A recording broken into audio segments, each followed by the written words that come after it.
So now continues instruction for meditation.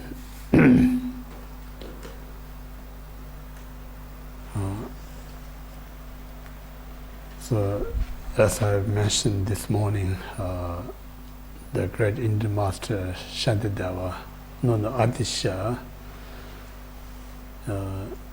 without the right condition, if you try to meditate, it's very little chance to success. If you prepare all the right condition, then there's a great chance to success. Therefore, so important to have all the right condition to start to meditate. So right conditions are, there's a six. The first one, right place, the physical environment that really accommodate or support your meditation. That's the first condition. Then second onward is the mental condition. The mental condition, the second one, we should have less desiring mind.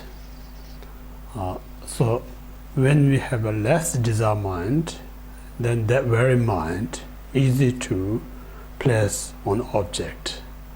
So second condition. And the third, when we meditate, it's very common and very easy to wander our mind.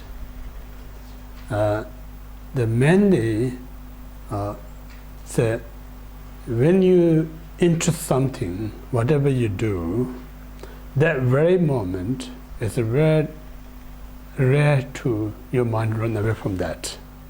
The moment you lose the interest, then your mind start to wander.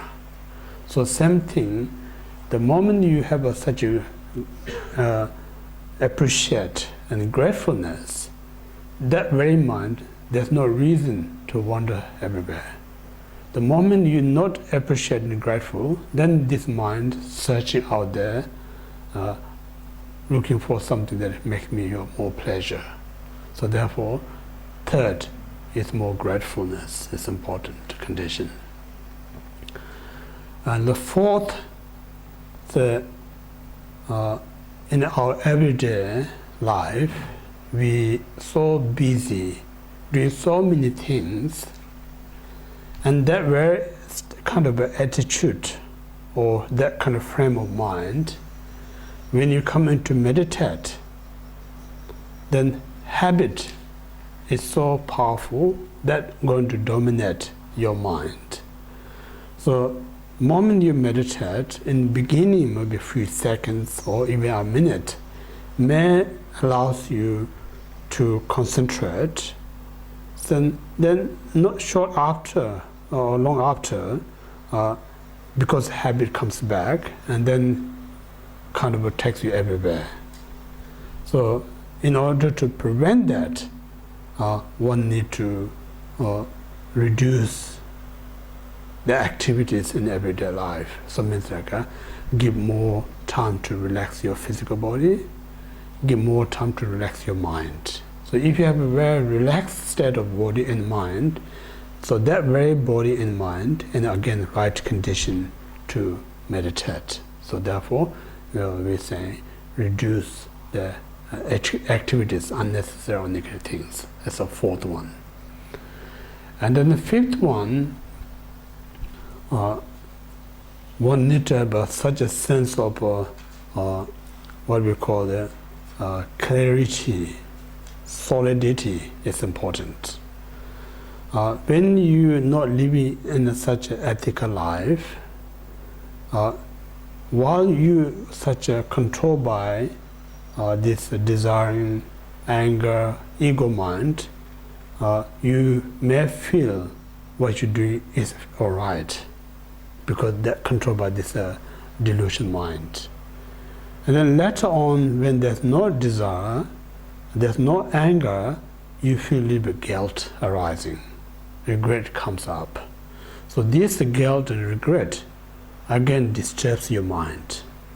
So when you're in a state of a disturbing mind, there's no clarity in your mind. So lack of clarity, no matter how try hard, nothing you're going to be success to attain any stability or single pointedness of the mind. Therefore, in everyday life, it's important to live more ethical life. So ethical life is a form of what we call the healthy diet, physically and mentally. Because when we live in this world, we so much emphasize about the well-beings. Yeah? So in our ordinary world, we talk about kind of a well-being is more like talk about how food that you consume or how much you do exercise.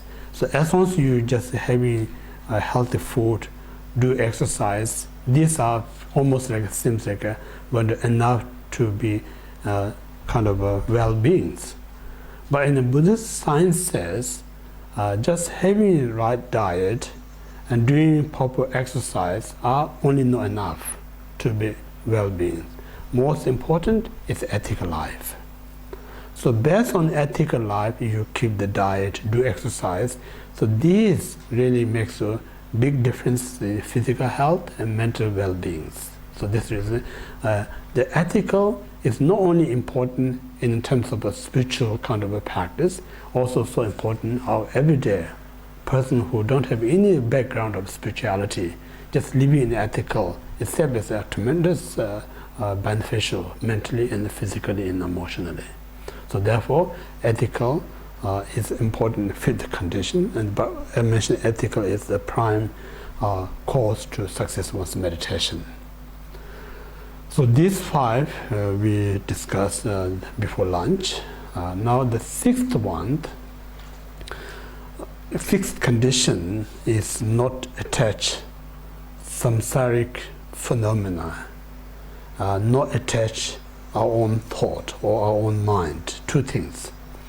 So when we describe about not attach samsaric phenomena, so samsaric phenomena are explained in two things: animate object and inanimate object. So inanimate objects such as say one's loved one, you know, it's a common we as ordinary beings. There's no way there's no way we can't stop to attach to one's loved one. So attachment part of what you call our system. These are in the DNA and our system. But then, for ordinary point of view, attach one's loved one is nothing wrong with whatsoever. But then scientifically, you know, more subtle point of view, if you look, that very attached one's loved one cause so much what we call the negative karma, because in order to protect one's loved one, how often, just imagine, we have to create a negative karma. So creating negative karma is not the way to make your loved ones to be happy. Almost say birds, when they hatch egg, where to bring this chick up or grow up, you go out hunt the worms, insects, so feeding them. So in the mother's point of view, I'm doing something that saving my chick, but the reality how you protect your chick is committing killing. Yeah. So scientific, but there's no other option for comically. There's no other option to surviving. But then, spiritual point of view, taking someone's life, and that very flesh saving others' life is not right livelihood. Yeah, temporarily it may help to protect that being's life, and ultimately it creates enormous negative karma. So similarly, if we think about what we do for our loved ones, there's so many methods. You can do such things that make your loved ones happy, and sometimes it's creating yourself in a good karma. But that kind of activity is very rare. So most of the time, we do something that one's loved one more associated with the negative karma. If you really closely examine. And then another way, one of the great, Indian master, Shantideva stated Bodhisattva, the beings that we love, reality, not forever, it's a temporary. Means like this very loved one is close to me in this very life, but if you think about the previous life, he or she may be different than a different relationship than what we have now. And this very person going to be different relationship in the future lifetimes. So there's no certainty. Constantly changes our human relationship one to another. As a human relationship is almost the same as a sand in the beach. When you walk on the beach, you're not going to see every day the same kind of landscape, because the web constantly changes the landscape. So similarly, our karmic web constantly change the relationship to everyone, life after life, even day after day, week after week, month after month. Just think about this life alone, how many people come across in your life, and some of you have a good relationship, some that very good relationship become a very sour relationship, some become completely strangers. It never stays as the same. So then why we so attached, think this is my loved one? If something lasts with you forever, it's worthy to attach. But these are nothing lasts. Time to time it changes. So that means we're not saying you should not care about your loved ones because you detach. We're not saying that. What we're saying, when you put this ownership, that causes so much mistake. Instead of that, just treat the person as a being. So I'm as a practitioner, I do something that help him genuinely, as well as I help myself. So that relationship, far more greater and healthier than how normally we kind of a tidily, kind of a unhealthy kind of relationship. It's nothing helping me, nor to that person. Rather, we create a lot of negative karma. Yeah. So that's the point of view. We're saying 1 minute this person is your beloved kind of parents or child, and that very person, something go wrong, it's a very sour relationship. Almost like that loved one is worse than ordinary enemies. How many changes things? So human relationship is uncertainty, constantly changes. So that point of view is not worthy so much grasping or clinging. And we know about many of us, we have gone through such as a grief when you lost a loved one. So person gone from your life, we feel because that reason make me this grief or sadness.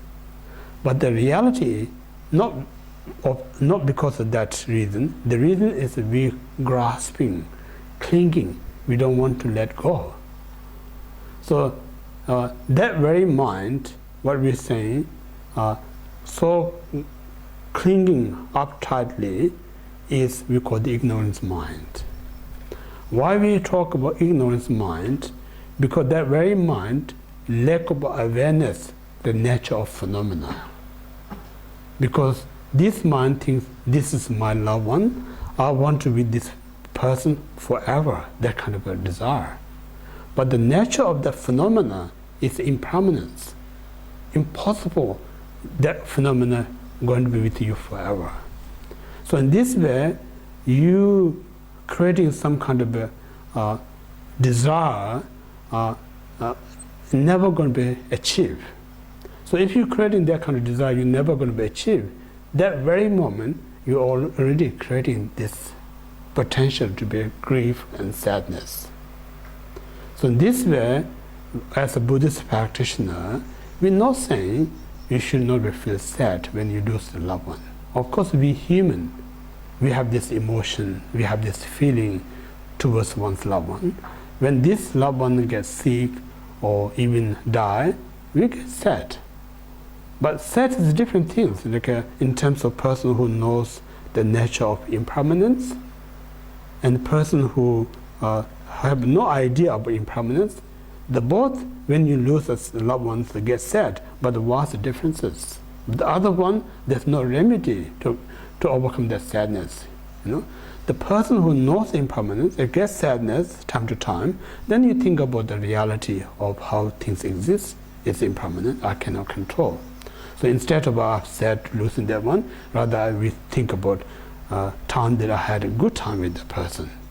So in this way, what we're saying, sadness is created by attachment mind. So remedy for that is also your own mind. So it means like a Buddhist, what we're saying is the problem that you have in your life is created by your own mind.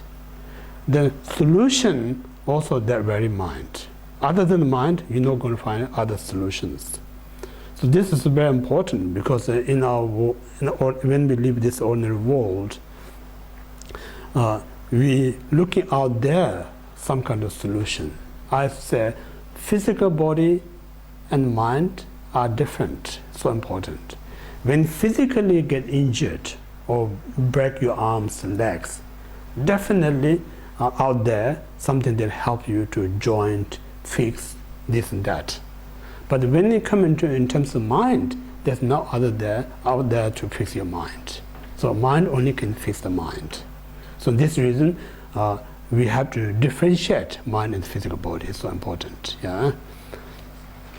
So in this way, gradually we have to reflect this is my loved one, my close family or close friend, close relatives. Then instead of I put in this ownership, so while I have this opportunity, I offer them something that they can genuinely can benefit, such as we call the wisdom and compassion. These are more worthy than we're offering samsaric things. So what we say, and most if you examine what we say, I love this one, then what we're giving, actually we're giving something to increase their delusion mind. If you look at that point of view, you're not really helping, actually hurting. So instead of that, you offer something to bring them more wisdom. Offer them something to bring more compassion. This gift is much healthier. So if you genuinely love as your family, relative, or friend, you should offer something more valuable that's going to be beneficial for this and future lives, rather than temporarily makes you feel good and then ultimately cause more miserables. So in this way, you can see how mundane when we have this relationship, and then what we try to do for that person, and then philosophically, when you love somebody, what you're going to offer to that, and how it's going to affect the benefit of that person. So in this way, it's so important to differentiate. So this way, the first we say, reduce this attachment, because one of the main distraction about when we meditate, because attachment, then your mind takes away and then lose the object of what you focus. So that's the reason first we need to work with the attachment mind to the sentient beings. And then second, we need to reduce attachment to our material possessions. Material, at this very point, whatever we got in our life, we may think this mine.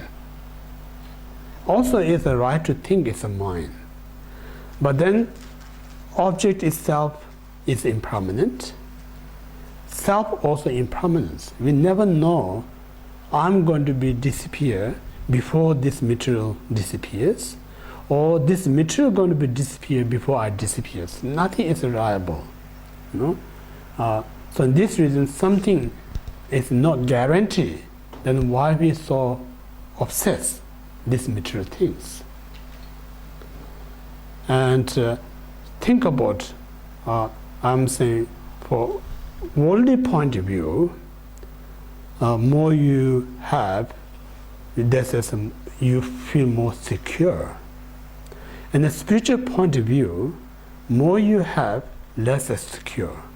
Because the more you have, then you have a worry, this and that. So in reality, we're actually creating more worry than secure, if you really think about that. So people who have a very less worry about to protect them. People who get lots of things, nice, but lots of worry about the secure things. And then all this what we're saying, one of the, again, Indian master Ayadava stated, things that you have, this object always going to remain with you. You always going to be honor of that object. It's worthy to attach. But the object that you got, that's not guarantee. Today, this table belongs to me. Tomorrow, someone else is going to be this table. So why you so attach these things? No? So I'm saying, what I'm saying is that just intellectually, you know about this impermanence. Instantly, you're not going to reduce, free this attachment object. So what we're saying, more often, we have to reflect the impermanence. So more you think about impermanence, what we're saying, more you reflect impermanence, that really helpful to bring your what we call the present moment. So at this moment, I'm healthy, I'm happy, I'm enjoy this one. So just what Buddhism saying, not to enjoy. We're not saying no, enjoy. Each and every moment you should enjoy. But there's a way to enjoy, because we're not saying do something harmful things to someone. Out of that, you should not bring joy. That's the wrong joy. You should enjoy, do something positive to someone. Do something that positive that makes you happy. That kind of joy is because whole idea of meditation and practice is bring to joy. So we say the ethical kind of joy is important. So in this sense, like at the present moment, I have a nice table, or I have a nice things. These nice things, where I got, nothing involved negative there. I work hard, honestly, so my own effort, I create these nice things. Why not I enjoy these things? It's important to enjoy. But same time, don't think this object always going to be mine. Then it's a mistake. Because let's say, for instance, someone either destroyed this table or stolen this object, then I get upset. The reason I get upset, because of lack of experience, nature of impermanence. Rather, I think this is always going to be with me. So sometimes it disappears from your mind, you're not going to accept that. So unaccepting that mind causes us a trouble. Yeah? So in this way, constantly good to reflect the reality of the phenomena and beings. The natural, conventional reality of phenomena beings are impermanence. Constantly changes. So more you think about that, you enjoy it, same time it helps you to less attachment. So this less attachment allows you more space to meditate. So in this way, we need to kind of work with reduce the attachment to material wealth, and then loved one, and then these are the two. Now, second, we need to reduce attachment in our own thought, in our own ideas. So that means if you're so much caught up your own thought, your own idea, then one idea leads to another idea. That leads to another idea, there's no end. So we just lost your own kind of thoughts. So sometimes I'm saying, many of us, in the beginning, there is some issue, some maybe difficulties.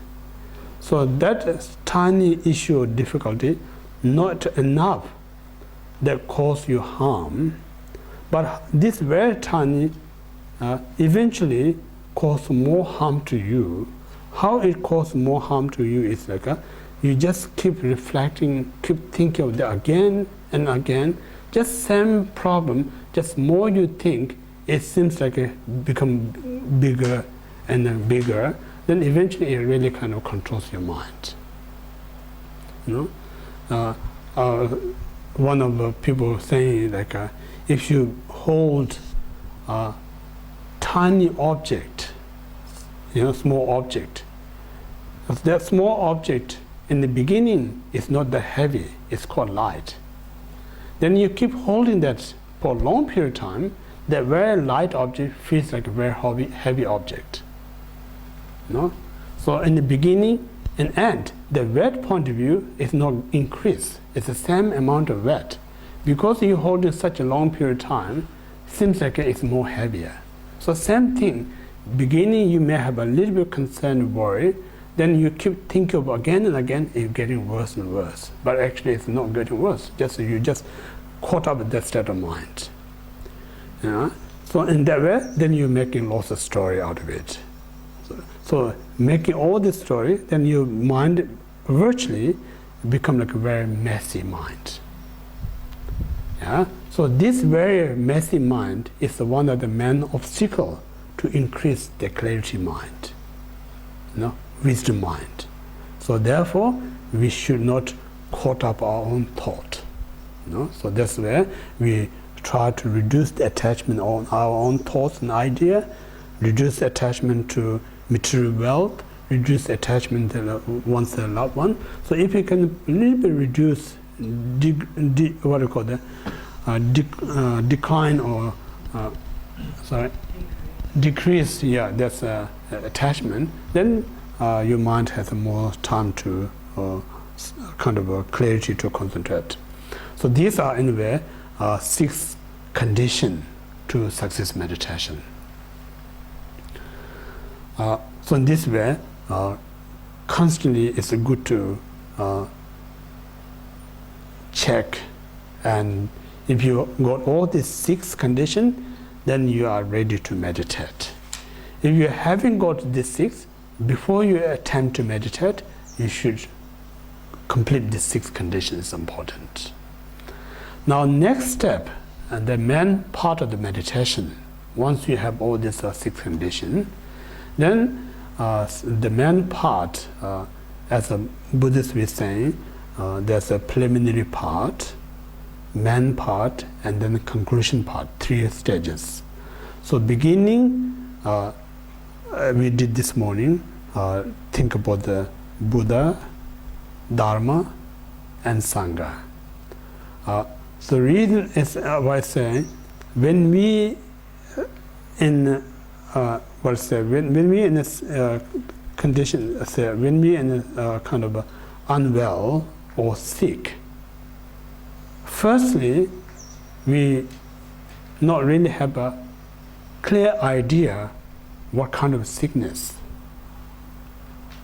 So lack of awareness of what kind of sickness, that means like you cannot treat yourself. So if you don't give treatment, that sickness going to get worse. So in that point, we say we should go to see doctor.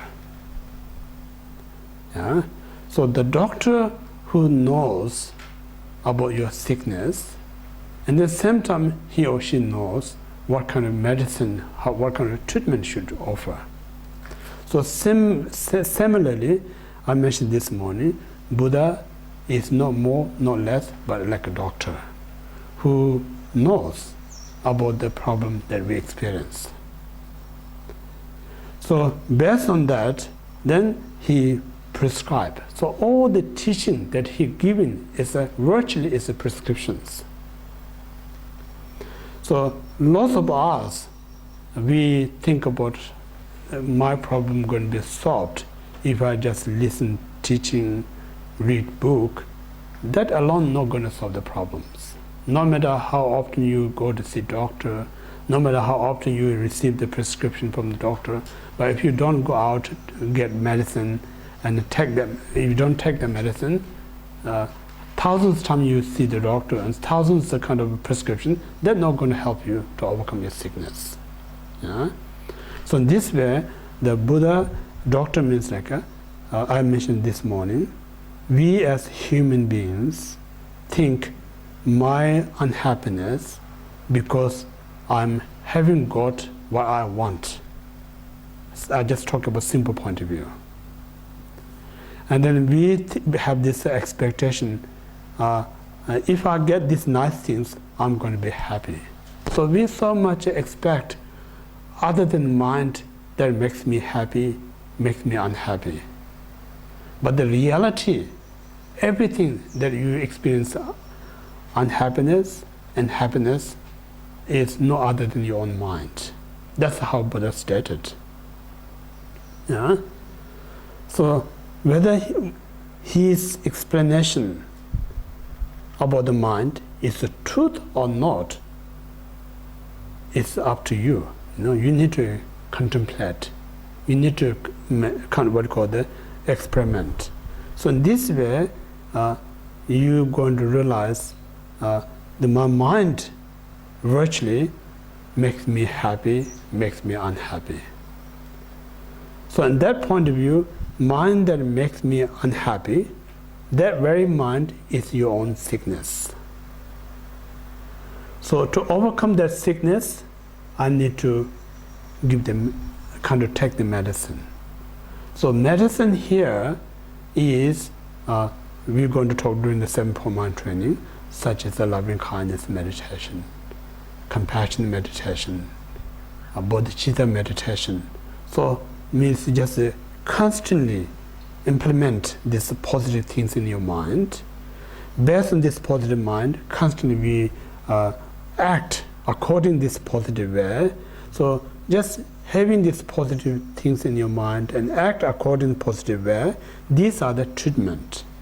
So constantly treat the mind, then your mind become more healthier, yeah, more free this suffering. So that very method, technique is we call the Dharma. So in this way I take refuge in the Dharma.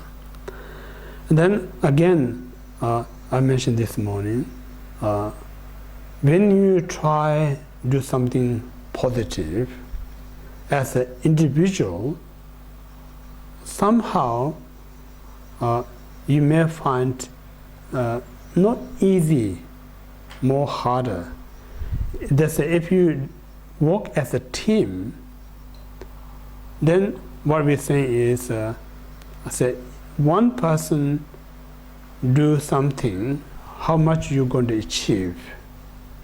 And this very one person joined with the team, how much you're going to achieve. If you compare, the team that work together is a more greater achieve than individual. Yeah. So in this way, we call the Sangha, kind of a Buddhist talk about Sangha. So everyone come with the right view, same view and same reason, work as a team, that makes everyone's much easier. So in this way, beginning is important to, in order to improve self-improvement, self-development. It's important to realize three things important: guide, path, and the support.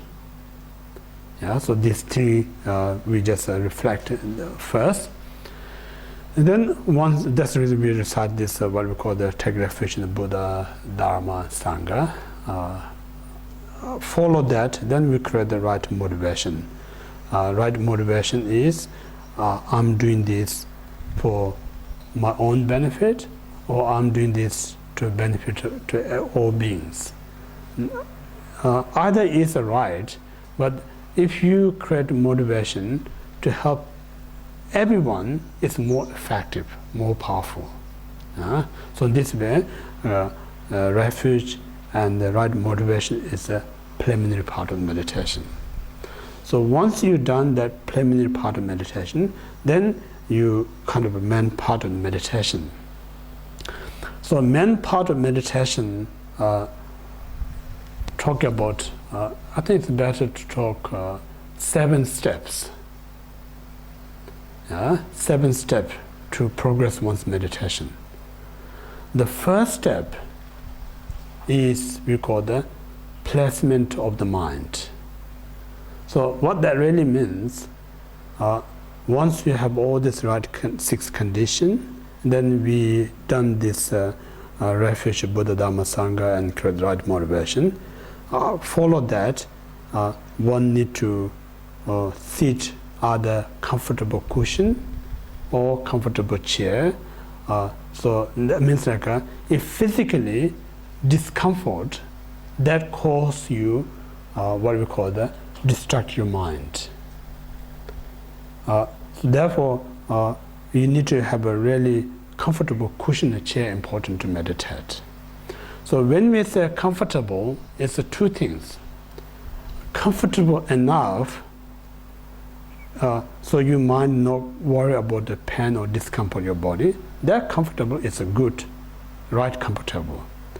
But if it's too comfortable, then put you in sleep. That's the wrong kind of comfortable. Because a Buddhist meditation is more like a training of the mind. I usually make a joke, say, just sitting on a cushion and close your eye, fall asleep, we don't say it's a meditation because nothing does to your mind. For instance, if you go to gym, don't use any of the instrument, go to sleep in the gym. No matter how often you go to gym, nothing going to be kind of a outcome, you know. So same thing, you just sit in the cushion and then sleep. That means that you're not doing mental exercise. That's not the meditation. So anyway, the first one need to prepare the right cushion and right chair, and then best on top of that we should call the 7 yoga posture. 7 yoga posture. There's talk about 2 things. Either physically you try to sit in 7 yoga posture, or some reason you're physically not allowed to sit in a correct posture, then mentally imagine you seated in this 7 yoga posture is important. So it means like either physically you sit in the right posture, or mentally imagine you seated in the 7 posture is important. So first 7 yoga posture means first is either cross, full, we call the lotus position, or half lotus, just cross legs. That's the first one. Everything has a symbolic. When we say full lotus, kind of a sit in a diamond shape. So diamond is symbolize indestructible. So it means like when we meditate, it's important. The really purpose of meditation is to defeat the mind that causes your suffering. So this very mind, I always says, never underestimate. It's because this very mind so experience how to kind of harms you. So in order to battle with this mind, you need to be really few requirements. What we're saying, first, you need to have a wisdom to know exactly how your mind works. That's what's important. Second, it's important to have a commitment. Without commitment, you're never going to win. So understanding and commitment together help you to defeat your inner mind. So in this way, enemy cannot harm to you. So you have to be trained as like indestructible yourself. So in that symbolize, we sit in diamond posture. We say diamond posture means like my commitment in indestructible. No matter how difficulty problem, I'm never going to give up this meditation. That symbolizes we sit in diamond posture. That's the first one. And then second one, by force, not going to help. You need to be what we call the wisdom. You need to be skillful. Two things. So in that symbolize, we say right hand, place top of the left hand, and then thumb touch together, and then place this just below your navel. So what the symbolize saying, the right hand symbolizes as a method, makes things easier. But this method become what we call the correct method instead of a mistake. So what makes you correct or mistake is depend on the wisdom and ignorance. Anything that you do out of wisdom mind, everything is correct. If you do out of ignorance, everything that you do is mistakes. So what that really means, for instance, say, if you have a wisdom, when you telling lie, that telling lie is not mistake, it's right. If you say ignorance, you're telling the truth can harmful to you and others. So telling lie or truth itself not differentiate right speech or wrong speech. Depends how you use them. Yeah? So it's important. Some circumstances we have to tell the truth in order to benefit for self and others. Some other circumstances you have to tell lie that benefit for you and others. So and that means the Buddhist saying there is no kind of white and black. It's all depend on circumstances. For medical point of view, sometimes they says it's not healthy to have these things. Some other event that very unhealthy is necessary to give certain treatment. You know, it depends on the sickness. What times it's healthy, what other times are not healthy. So this reason, the method, wisdom is important to success. Therefore, right hand support by the wisdom. So everything that do with the wisdom mind always the right things. So that we place this hand just below your navel. Navel is again not much talk about in Sutrayana, but in the Mantrayana, Vajrayana they say navel is the center of your body.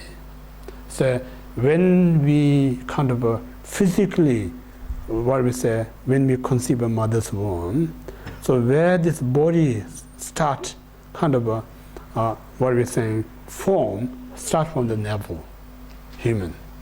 From navel, then it slowly construct the physical body. So navel is the center of the physical body. So when you place this, what we say, the hand below your navel, then all energy go to the central. So that balance you. So that symbolizes second yoga posture. And the third is just a sit where uprising position. The uprising position reason is we're saying, again, Buddhist science, the mind is not independently exist. Mind is based on, we call the subtle air element. This air element depend on, we call the vein, the channel. The channel is depend on the physical body. So it all link, interconnect. You know? So when you sit in a rare uprising position, that helps you, all the vein is straight. So when your vein is straight, then all the circulation kind of kind of freely, what we call this circulate. So this way, when body support the vein support the circulation, circulation support the air element support your mind, so that way your mind get more clarity. So in this way, one need to sit very upright in position. This third one, sit very upright in position, and then your arms a little bit wide, almost like a bird's wing. Of course, you don't expect right at the beginning when you sit in posture you're going to have some kind of a pleasant feeling. It's not going to happen. You may find a little bit discomfort because we're so used to sit in a very lazy way. Then suddenly you sit in a kind of a comfort, kind of a proper way, it's going to be discomfort.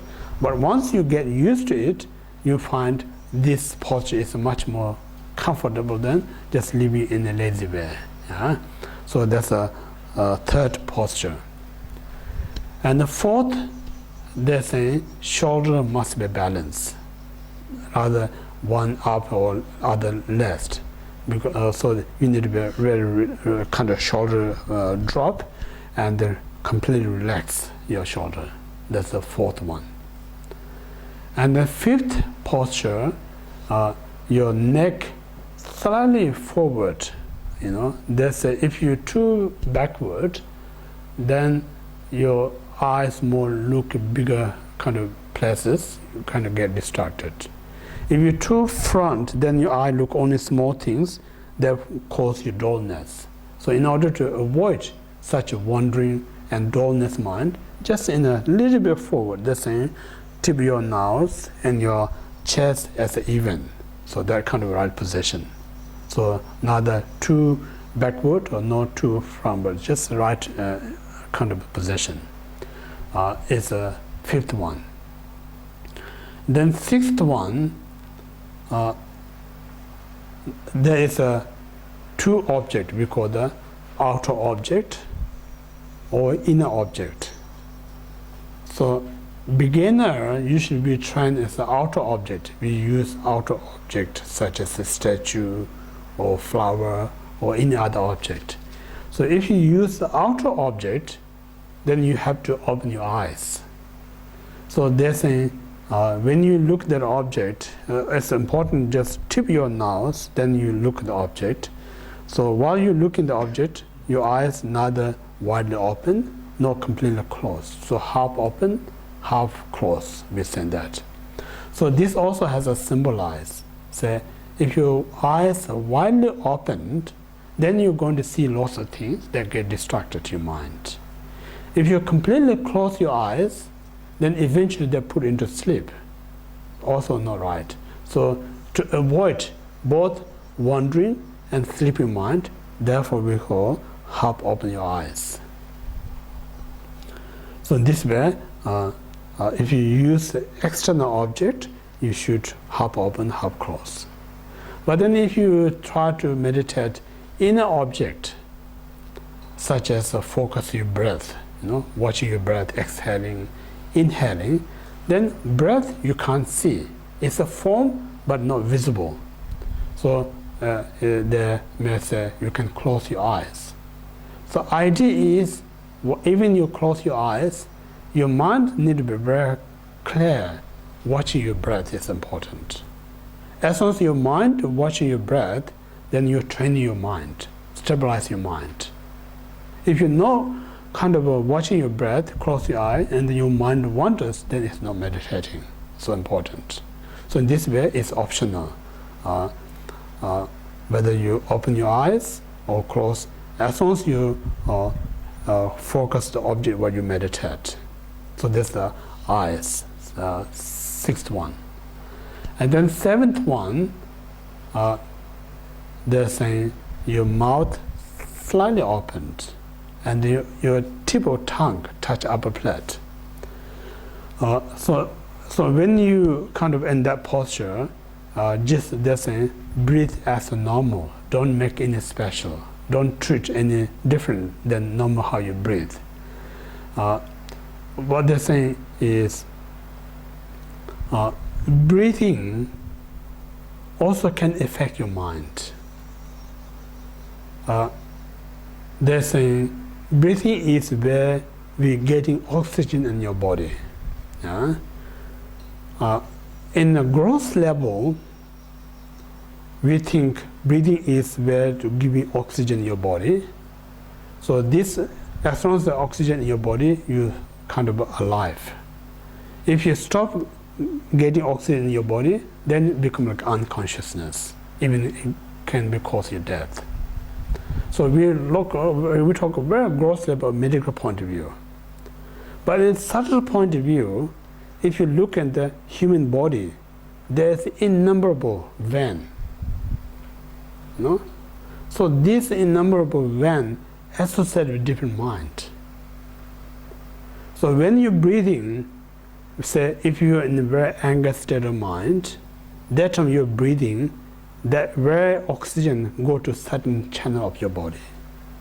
When you're really happy, that moment you're breathing is go to another channel. So if you gross where you say whether you're happy or unhappy, you're angry or whatever, just breathing is the same breathing. But in Buddhist science says, okay, different vein, different element, this air element go to different vein, they're creating different thoughts. So this reason, so important, Buddhists talk about breathing meditation is kind of where we try to breathing in more in we call the central kind of channel, kind of breathing in more in the right kind of vein, so that balances your mind. So in this way, the mind and air element are so closely kind of together while we're alive. Sometimes we say mind is a jockey and the air element is like a horse. You're always riding this horse. So in this way, we need to, they're saying, if you breathe in the wrong way, that affect your vein, that going to affect your mind. So in this way, while we're meditating, so important, constantly check your breathing, whether you're breathing correctly or not. What happens is that they're saying, while you're meditating, sometimes we kind of force you to or serious to concentrate on object. When we too focus on object, somehow that may stop your breathing normal pattern. It's not kind of frequently breathing as a normal way. So if you stop because of too focus some object, that eventually going to cause discomfort in your body.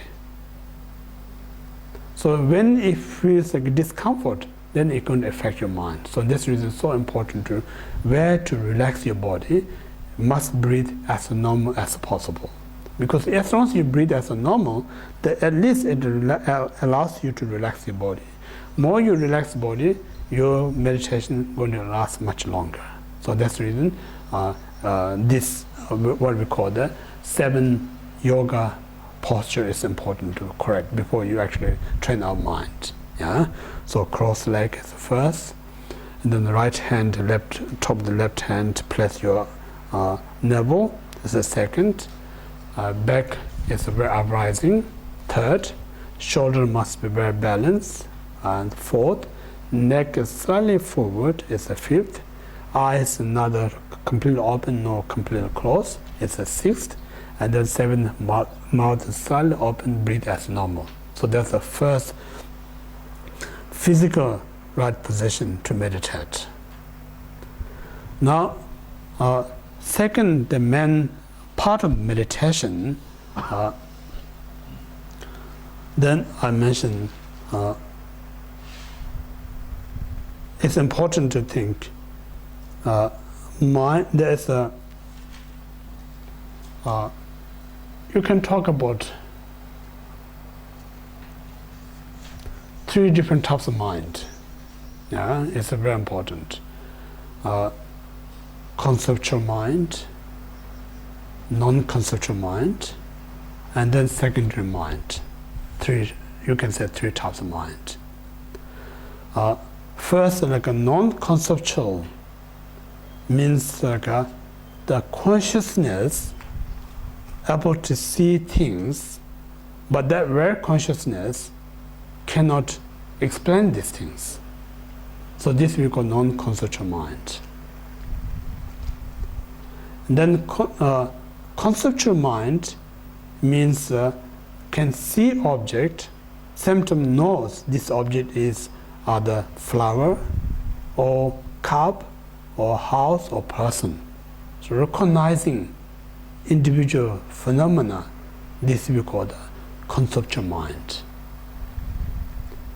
And then based on that, then another thought or mind describing, or this is my beautiful object.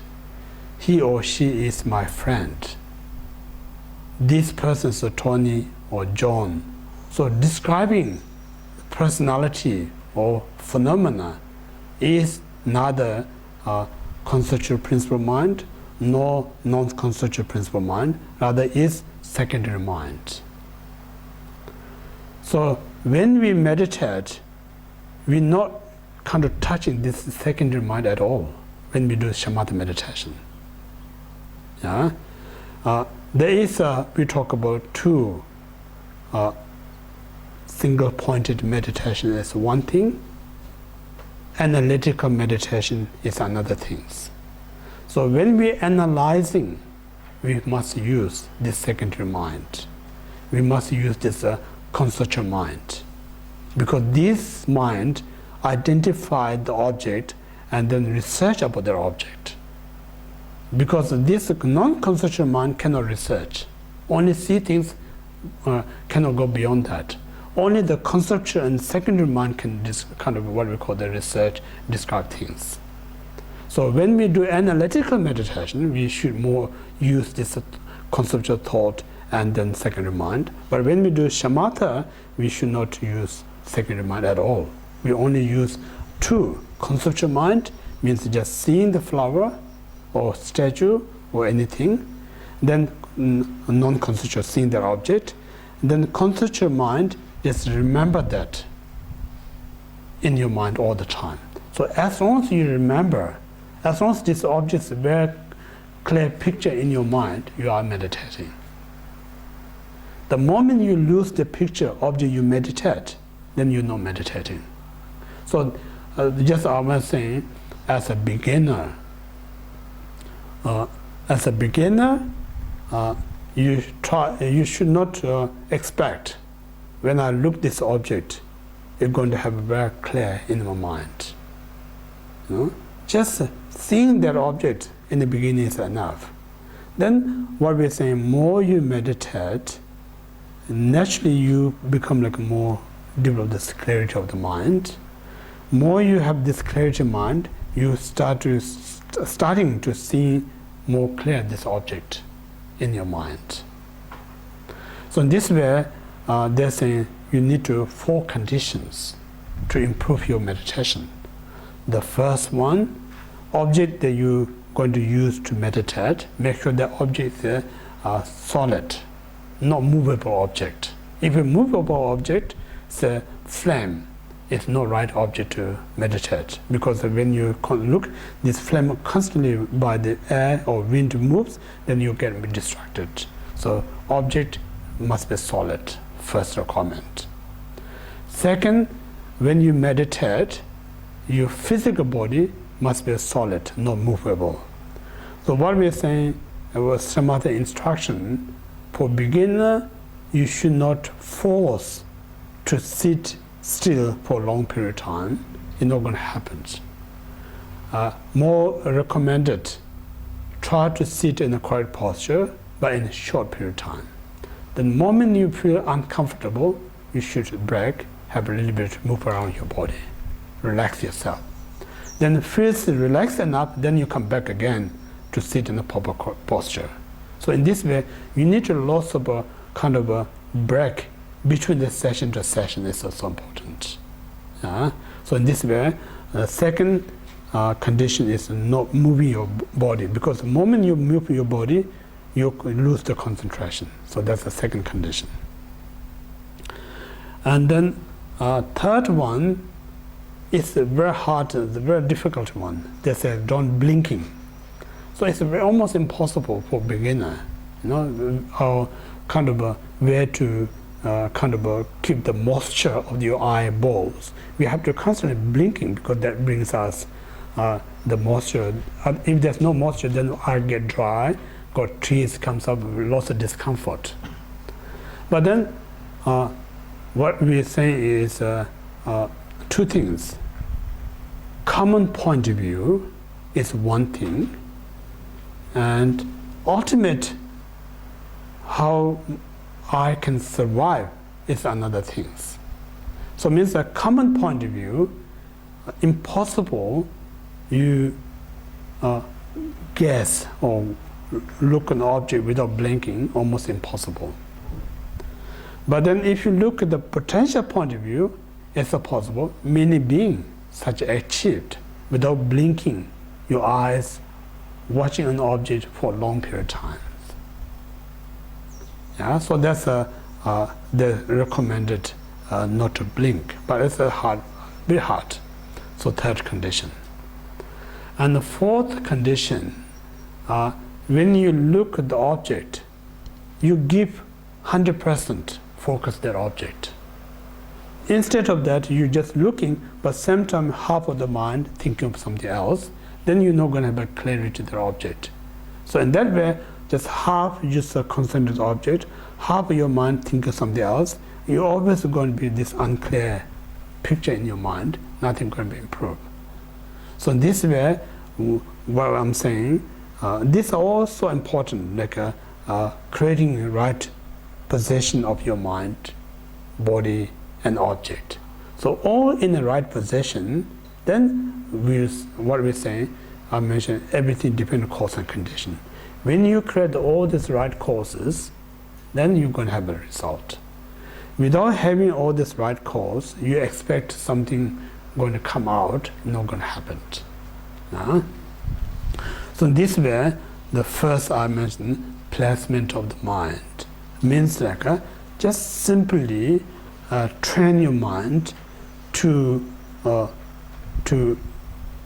kind of reflect that object in your mind.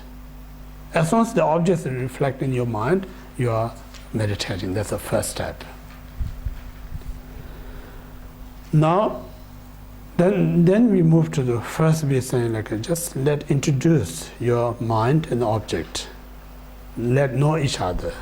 Yeah, that's the first step. Now, second step is we call the continual placement of the mind. That means just looking at that object now is not good enough. Once you look at the object, you can see the object very clearly. Now you have to take a little bit further, say how long I can stay my focus with the object. Yeah? Try your best to stay with the object for a few minutes. No? What we're saying in the meditation instruction, the mind that we're training right now, this very mind is used to be wild mind. So this wild mind is not simply going to listen to you what you want. No? So to train this mind, in the beginning, it's important gentle force. Yeah? Gentle force means like try to not wandering everywhere. Try to bring your mind, let focus the object. You need to be a little force. If you don't force, naturally you're not going to come to watch the object. That's first kind of a technique. And then second, mind just watching this object. In beginning you may find a little bit of discomfort. Then eventually it helps you to be more relaxed. So the moment it relaxes, then naturally this mind now feels safe. I say when you kind of training wild animals, beginning that animal going to be also frightened. get very agitated, thinking about this person going to hurt me, harm me, so much fear. Then you gently force, send the message, I'm not hurting you, actually I'm helping you. So the moment the animal get message, say this person not hurting me, actually helping me, and relax. So same thing, your mind think, this wild mind think I'm kind of causing discomfort, but you have to send message, I'm not causing discomfort. Actually, this wild mind itself is very discomfort. What I'm trying to do here is to make you feel comfortable. So the moment the mind get message, say this, what I'm doing is like creating more comfort than discomfort, then it relaxes your mind. When you relax your mind, don't force. Because when this relax, if you force, then you get agitated again. Same like an animal, when you relax, don't force. When you relax, and then that state you have to train. If you force, the moment the animal relaxes, you force, again panic. So this will try, second, you try to be trained as relaxed. And then third one, more you stay in a relaxed way, that relaxation actually is a method leads you to natural state of the mind. So there's no shortcut to go directly to the natural state of the mind, impossible. So in this way, 3 stages. First, force. Second, let relax. And then that very relaxed mind come into the nature. So this one need to how to improve the state of the mind. Through this way, it's important to aware as a beginner when we meditate, the clarity, the object, and not the heart. Sometimes when we look in the object, we kind of easily going to have this clarity of this object. But the problem we're going to have is that clarity is not going to last long.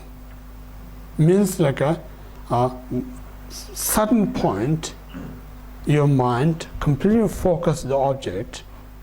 The moment you focus the object, that very moment you have this clarity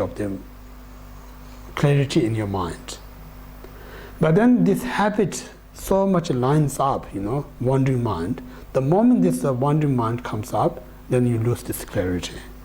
So it means that clarity easier to establish, but to remain that clarity is a harder one.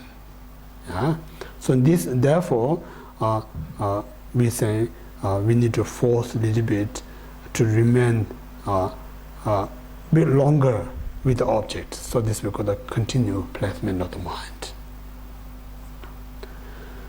And then third, saying close placement of the mind. So means like third one is repeated placement of the mind. Repeated place of the mind means while you kind of focus on an object, and then because I mentioned you're going to have a clarity, but you're not going to last, means like your mind start to running away from object. So you need to aware my mind is not focused on object, it's wandering somewhere else. So the moment you are aware of that, don't be disappointed, don't be upset, just think about this is common to everyone, or even before us, the great masters, enlightened beings, Bodhisattva. When they first trained, they also went through what I'm going through right now. Nothing is wrong with me. Don't blaming, don't criticize. This is just common. When we, as a beginner, we train, our mind constantly going to run away. It's common. So important is at least I'm aware. Aware means like this mind constantly wandering all sorts of places, and previously we're not aware of that. But now at least I got one realization, how easy to wander my mind. That's not good enough. That realization then helps you to aware your mind, no focus, wandering somewhere else, and then you bring the mind back and refocus the object. So in this way, keep repeating that. We call the repeated placement of the mind. It means like every other human or non-human, don't expect once or twice or few when you train, it's going to be perfected. We need to repeat hundreds times before it's perfected. So same way, when we train our meditation, don't expect I try a week, still I'm not good enough.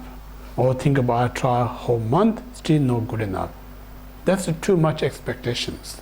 It takes a lot of, I think, physical and mind is completely different. Because physical, if you go to gym or yoga or jogging or swim, within week you can see vast differences. Because the body is a very gross level. But when it comes in terms of the mind, it's very subtle. So subtle change is much more kind of takes effort and needs a much more longer period of time.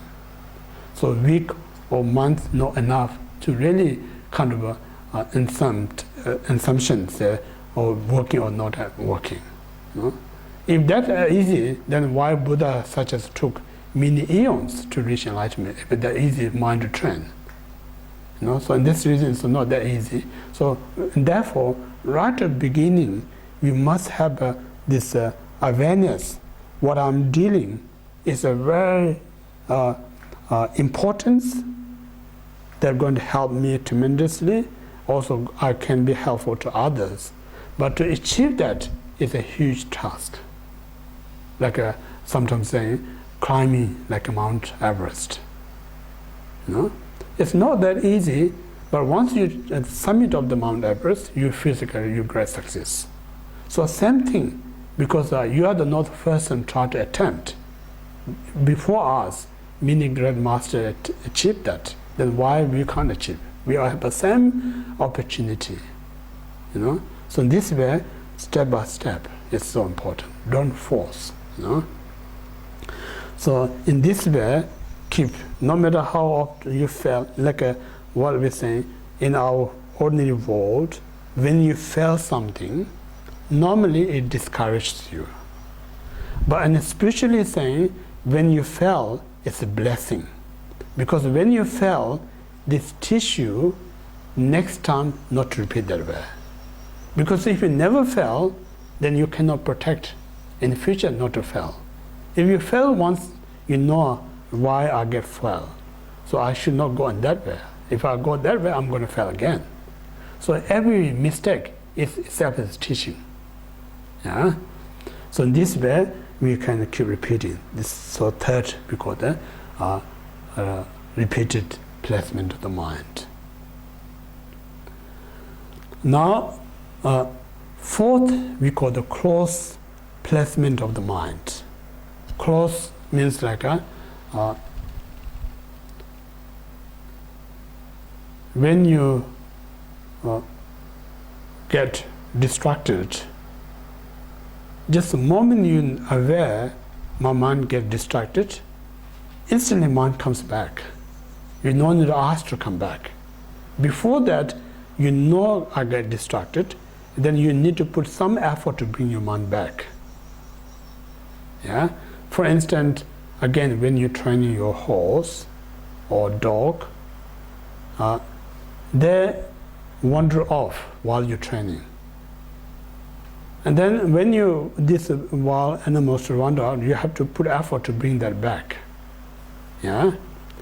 Then more you train, still this animal wanders. Now you don't go physically go out and bring back, you just call their name. You know? Where you going, for instance? You know? Just say, hearing this, they will come back. So same thing, mind. Just the moment you realize wandered, my mind was a wanderer, it comes back. So this we call the close placement of the mind, the 4 stages. And fifth stage is what we are talking about here is subduing placement of the mind. Subduing placement of the mind means now you keep repeating try your best to meditate as long as possible while you kind of put this effort to progress your meditation. So this untrained body, untrained mind, eventually going to be exhausted, going to be very tired. So the moment that mind, the body get tired, it refuses you to listen. You want to stop. Yeah? So again, it's important to think. We as ordinary beings, when mentally or physically get tired, we take as a serious, we think as a real, but the reality, again, Buddhism says, is a state of the mind. Because that moment, you lose this inspiration. The moment you lose inspiration, then naturally you physically feel like tired, mentally you feel like exhausted. So how to recharge, rejuvenate that feeling kind of exhausted? You need to develop some kind of inspiration. It's important. So more you kind of inspire yourself, when you have this enough inspiration, then body fully recovered, body and mind. So how to inspire these things? Here saying, instead of focus your kind of exhausted mind and the body, that very moment, shift your focus to think about the advantage of the meditation. Or you may think about great qualities that Buddhas and Bodhisattvas attend out of meditations. You know?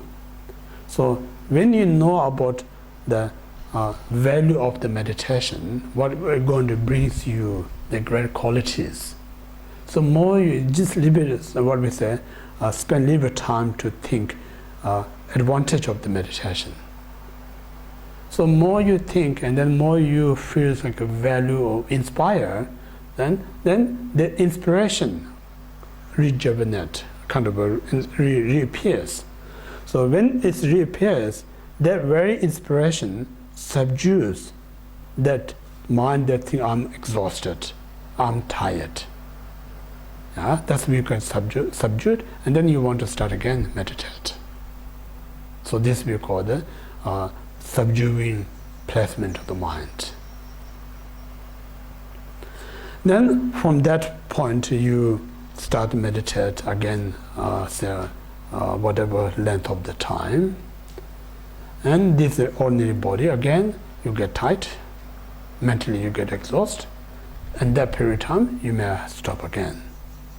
So how you can change the mind? So that time we call the taming placement of the mind, the sixth one. Taming placement of the mind, what it's really explaining is when you physically get tired, mentally get exhausted, then you want to stop meditate. So that very moment, think about, if I not meditate, mind not just going to rest. Mind still going to be very active out there to wonder all sorts of things. So this wandering mind going to bring more kind of a messy, more negative. I mentioned this morning, wandering mind is the door to enter all these discursive thoughts. So these discursive thoughts are the most disturbance of your mind. So this way you just think about the disadvantage if you not meditate.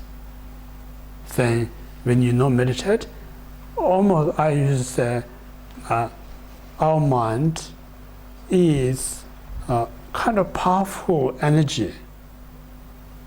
So this powerful energy, when you not meditate, go out and join with this what we call a criminal gang. Yeah? So when you join this criminal gang, then that causes so much harm to you and everyone else. So it means like we said this person is a criminal, or that person is a criminal, but the real criminal is not the person, it's the individual mind, such as anger, jealous, ego, attachment. These are the true criminal. So in this way, when you not meditate, where your mind actually wandering, if you really follow your mind, spy your mind going to associate this criminal mind. So that makes you even more harm than what you facing exhausted and tired right now. So in this way, you just rescue your mind and bring back to the meditation. Yeah? So this we call the taming placement of the mind. And so this is 6th step. And then 7th step, keep training one after another, as I explained. Then eventually, what they're saying, the 7th one is we call the perfectly calm placement of the mind. Perfectly calm placement of the mind means like when you reach the 7th step, now you don't need to think detail what's the benefit out of meditation. You don't need to think detail what's the disadvantage if you are not meditate. Just moment you get distracted, just think, oh, this is not going to be healthy. Just aware of that. Instantly this mind comes back, and then meditate. You know. So in this way, this is a structure, like how to follow the step by step. Yeah? Once you reach that 7, you're quite advanced. So in this way, if you have that kind of a sequential, then at least you know what stage of my meditations. Without having this right sequential, we just thought, I'm meditating here today, and then next year I'm doing something, but I'm not really sure where I'm going to fit. At least you know about these 7 steps, then you may know what stage of my meditation, how much I need to progress. So in this way, what we're saying, the shamatha or calm abiding is really foundation for all other meditation. If your mind does not stabilize, you cannot progress in other things.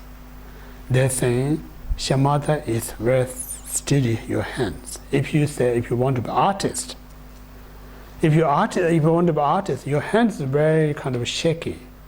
You cannot make beautiful art. So before you draw beautiful art, you need to your hand need to be very still, yeah? Steady your hand. So this very steady hand can draw very complicated, very elaborate, very detailed things. So same thing, Buddhist prime reason to train our mind to do this calm body is to develop the wisdom mind. Wisdom cannot rise without the calm of the mind. You know? So this reason, first one need to develop this calm state of mind. So calm, this very shamatha is a foundation, not only just a spiritual part of the world, it's also very helpful in your everyday activities. Whatever you do, what field, science, kind of a business, economic, medicine, everything that you do, you need to have a very clear mind. So this clear mind comes from the right focus. If you don't have a focus, then your mind's everywhere, that mind cannot progress anything. So this reason, shamatha is a foundation to everything. You know? Every success comes from this we call the calm state of the mind. So these are what we talk about, the main part of the meditation. And then while you kind of try this meditation, still lots of thoughts comes in your mind and disturbs you. Somehow you cannot focus object you're supposed to focus. Then there is a time tells you, I really can't do this one. So that time you really need to listen to your mind, because your mind is not in a position to concentrate, focus that object. If you force more, it can more, what we call it, react or refuse. That is not going to achieve anything.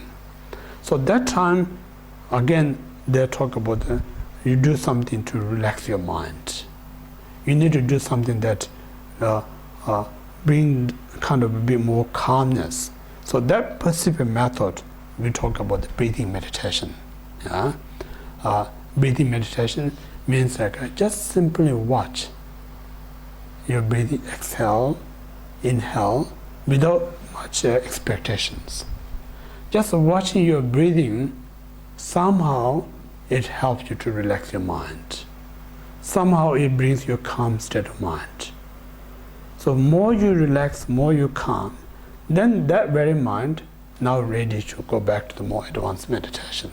So in this way, we talk about alternative. Sometimes you just use formal object to meditate.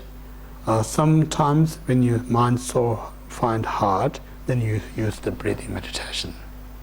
So in this way, eventually it's possible your mind gets relaxed and calm. So when you calm, what really calm means, now your mind less influenced by these mental afflictions, less influenced by destructive emotions. So when these things less influence this your mind, then there's no disturbance in your mind. So free from the disturbance mind, we call the calm mind. So this calm mind look to the phenomena, you're going to see different than when you so agitated your mind. Because this calm mind is more closer to nature of phenomena, the nature of the mind. So in this way, eventually that brings or produce what we call the wisdom mind. Yeah? So this reason shamatha is so important to create the professional wisdom mind.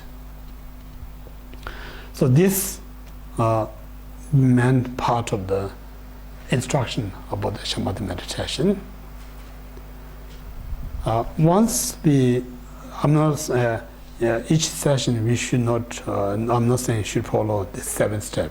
So each session, one kind of step is enough. We don't need to rush all 7, impossible. Yeah? So once you complete it, sometimes they're saying, first, it's good to put some kind of effort to develop this kind of courage or inspiration to do meditation. Because if you have this joy, inspiration, then your meditation is going to be very enjoyable. It's important.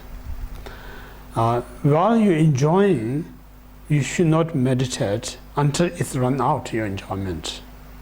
Because if you meditate, say, I'm really enjoying, I want to do more and more, then eventually you get really tired, no more enjoy, then you will usually be stopped there. That's, and the meditation instruction says a wrong kind of a technique.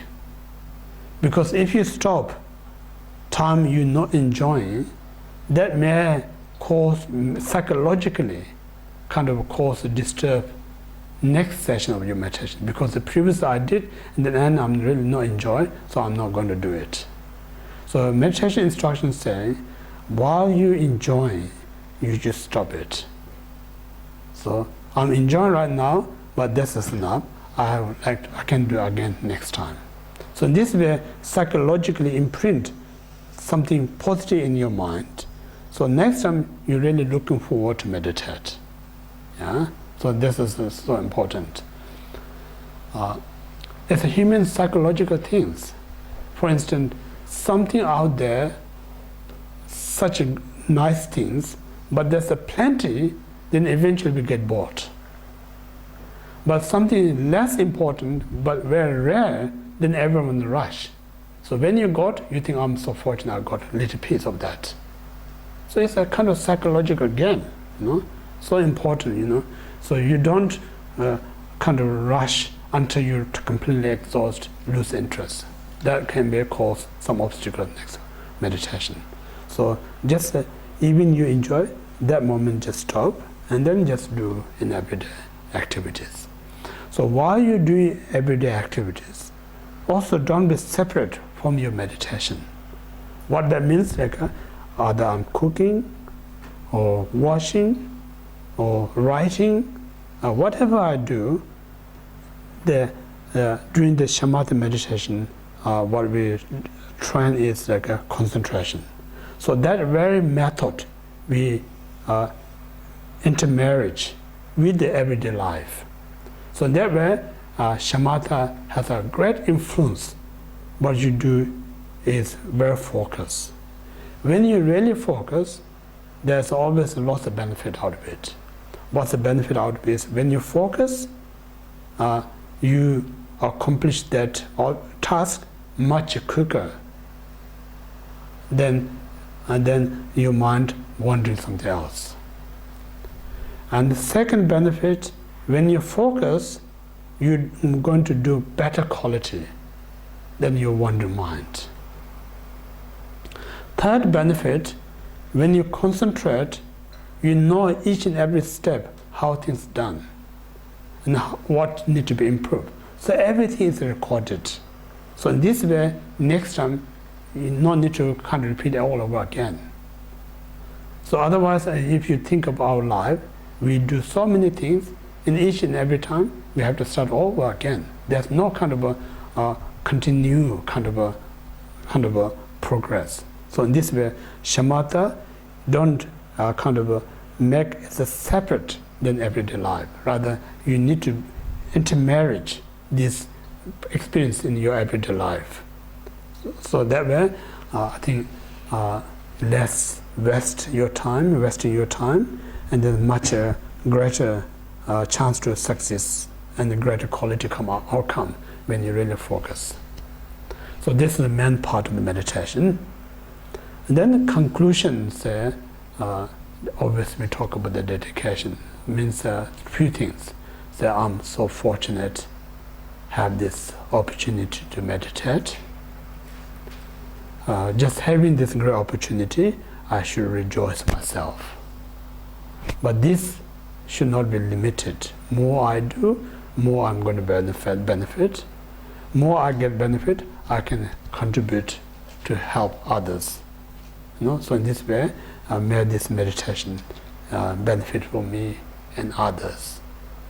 And may I have more opportunity to meditate the rest of my life. So in this way, dedicate. So that's we call the complete part of the meditation. So beginning with the refuge, right motivation, then meantime, this 7 yoga posture, follow this 7 step of meditation, and then you rejoice while your action, your meditation, and we also wish others have this opportunity. So that's a complete. So this complete, again, is so important.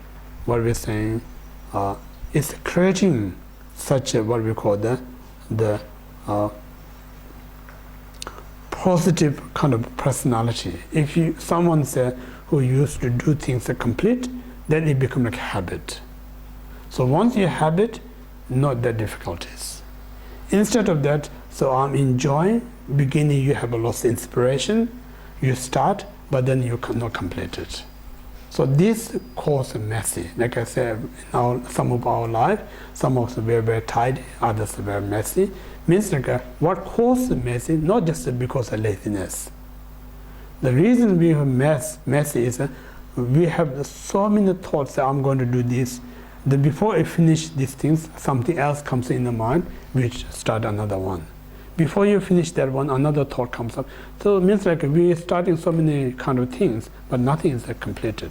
That makes us a mess. You know? So someone who lives as ordinary life as messy, that person has very little chance to tidy up his or her mind.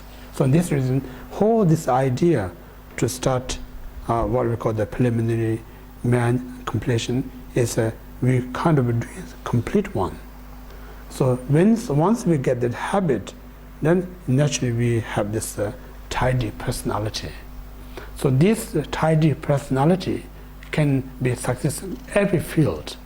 You know, whatever you do, you can be more chance to success than fail. So that's the reason it's all part of mind training. How once we start, whatever course we should be completed. We should not stop before it ends. Okay, so this complete the shamatha instruction.